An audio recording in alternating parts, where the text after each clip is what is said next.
Let's talk passive incomes.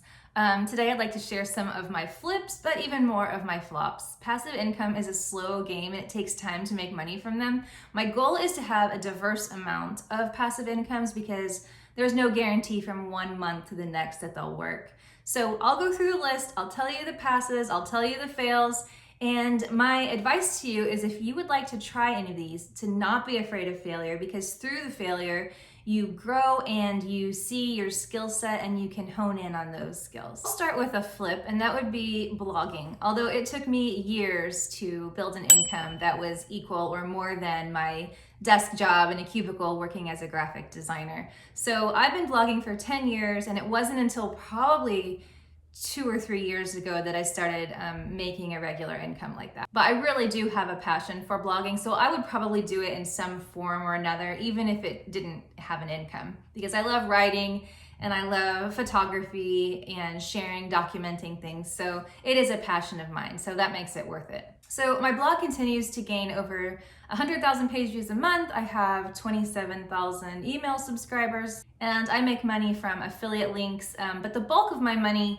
comes from ads on the website. I use a company called AdThrive to manage those ads, and because ad revenue has been down during this recession, I've really taken a hit there this year. So the next thing I thought I would do was to try my hand at selling digital files, photography on Etsy. So it took me time to photograph, edit, curate this beach collection that I had done, and fill out everything on Etsy. But this ended up being a fail. So it took me all this time, and guess how many I sold?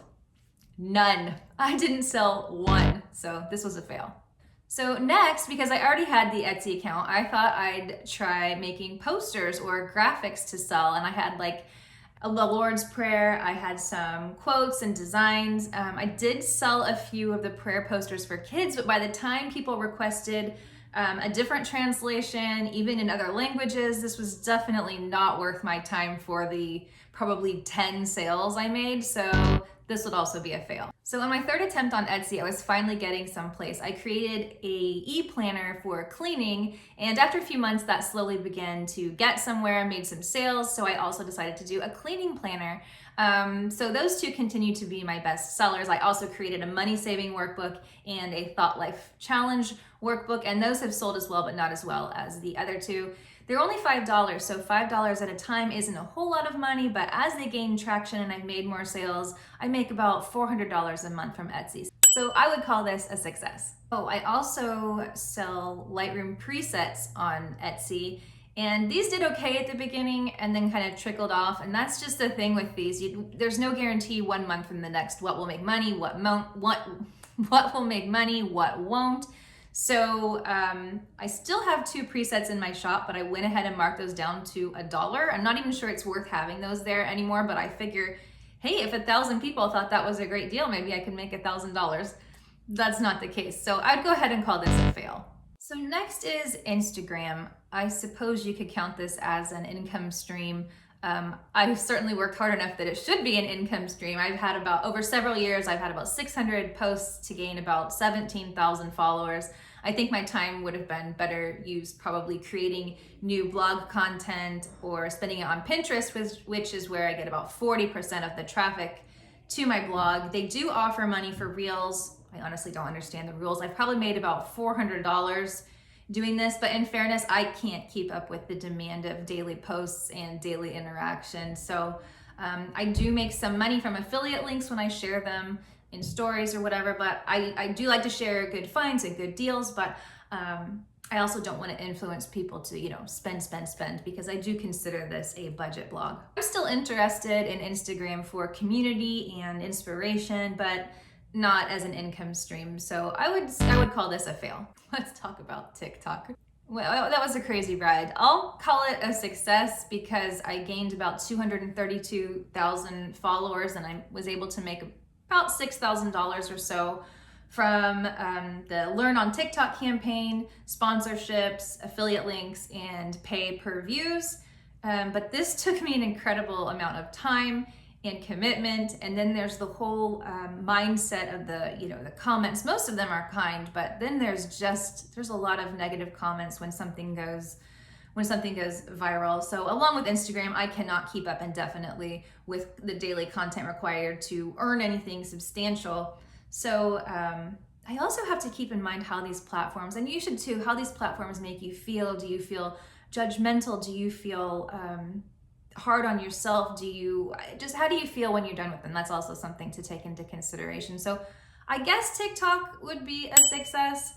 But it won't continue to be. So let's talk about furniture flipping. This is not a passive income, but it is hilarious. Like, at least my case is hilarious. So I have a goal of paying off our house in 7 years, and I thought to make it stretch, this is a stretch by the way, but to go farther, I thought I would start furniture flipping.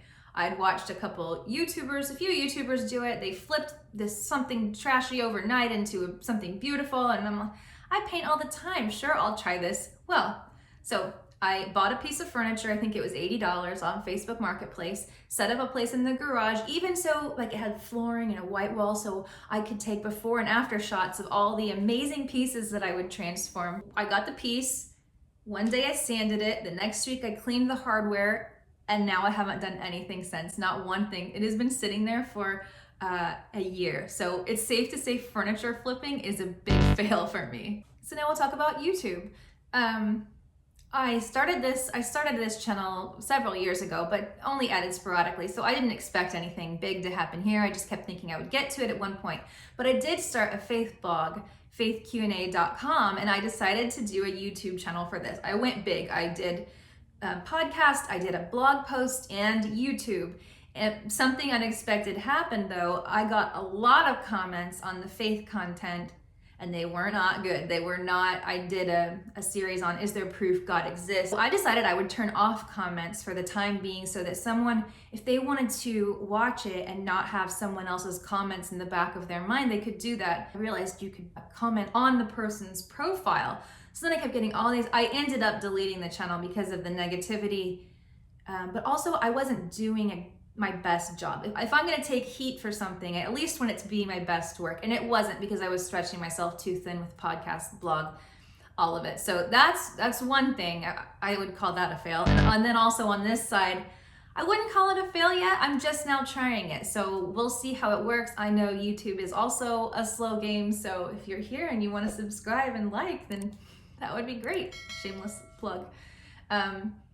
So I'm working on my video skills. I'm videoing with my phone right now in my office, which I did hang a plant for you for this video. So let's see. To be monetized on YouTube, you need 1,000 subscribers and 4,000 watch hours, which is a lot. Right now I only have 760 subscribers and only about, I think maybe getting close to 600 hours of watch time. So I have a lot of work to do here. Filming with my phone. The next plan of action is to buy a camera, but I don't want to do that until I'm monetized. I'm running out of time before we have some friends over. Stock photos. So this is the last one I think I can think of, and this is a new one I'm still trying out. I had so much interest from companies on a fire pit photos that I did, that I decided I just put them on Shutterstock and see what happened. So far I think I've made $5 this month. So it's not much, but I also don't have very many photos up there, and I know video earns more. So if I did get a camera for the YouTube channel, then I could also use that for stock video, which makes more money. Anyway, I hope this gives you a glimpse into my unconventional job of blogging.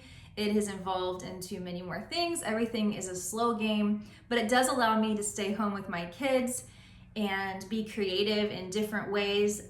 I don't take myself too seriously in any of these roles. And they also don't cost me much money, if any. So it's easy to take a risk and to just try.